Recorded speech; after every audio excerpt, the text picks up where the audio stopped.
அவங்களுக்கு புரியுற மாதிரி சொல்லணும்னா டெரரிஸ்ட், தீவிரவாதிகள் தான். இப்போ அந்த தீவிரவாதிகள்லாம் எங்க இருக்கான்னா நம்ம மனசுக்குள்ளதான் இருக்க.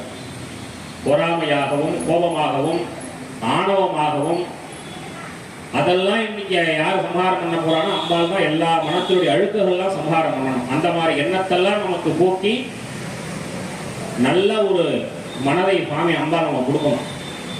பொதுவாக எல்லாரும் தவறு பண்ணா என்னப்பா இந்த தப்பு பண்ணேன்னு கேட்டாக்கா எனக்கு மன சுத்தமாக கூறும்பாங்க. மனசு சுத்தம்ங்கிறது மனிதனுக்கு இருக்க முடியாது. ஆசாபாசத்துக்கு உட்பட்டவன் மனிதன். அதிலிருந்து தள்ளி போனவன் தான் துறவிகள்னு பேர்.